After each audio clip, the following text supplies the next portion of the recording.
the Monetary Policy Committee voted unanimously to increase the policy repo rate by 40 basis points, 40, by 40 basis points to 4.40% with immediate effect. Consequently, the standing deposit facility rate stands adjusted to 4.15% and the marginal standing facility rate and bank rate to 4.65%. MPC decided to increase the policy repo rate by 40 basis points, and it also decided to remain accommodative while focusing on withdrawal of accommodation to ensure that inflation remains within target going forward while supporting growth. Looking ahead, food inflation pressures are likely to continue. Food price indices of the Food and Agriculture Organization, that is FAO, and the World Bank touched historical highs in March and remain elevated. Spillovers from global wheat shortages are impacting domestic prices, even though domestic supply remains comfortable. Prices of edible oils may firm up further due to export restrictions by key producing countries and the loss of sunflower oil output due to the war. Elevated feed costs are translating into escalation in poultry, milk, and dairy product prices. International crude oil prices continue to hover above $100 per barrel, and this is prompting pass-through to domestic pump prices. The risks of unprecedented input cost pressures translating into yet another round of price increases for processed food, non-food manufactured products and services are now more potent than before. This could strengthen corporate pricing power if margins get squeezed inordinately.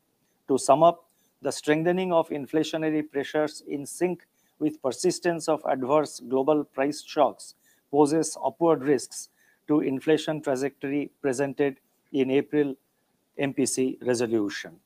Monetary policy has to engender an environment in which inflation persistence is broken and inflation expectations are re-anchored. Headroom for this re-anchoring or reordering of priorities is becoming available with the receding of the pandemic and the steady broad-basing of growth as economic activity regains and surpasses pre-pandemic levels. Liquidity conditions need to be modulated in line with policy action and stance. In keeping with the stance of withdrawal of accommodation and in line with the earlier announcement of gradual withdrawal of liquidity over a multi-year time frame, it has been decided to increase the cash reserve ratio, CRR, by 50 basis points, that is 50 basis points to 4.5% of net demand and time liabilities, that is NDTL, effective from the fortnight beginning 21st May 2022.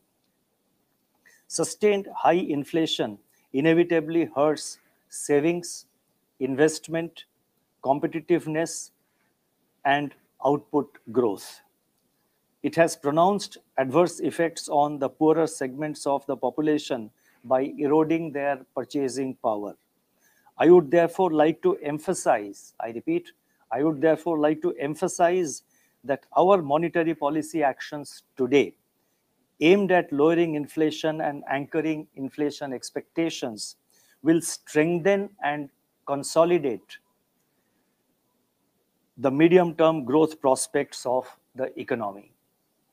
The policy decisions of today are aimed at containing inflation spike, are aimed at re-anchoring the inflation expectations. At the same time, the policy will eventually result in strengthening and consolidating the medium-term growth prospects for the economy.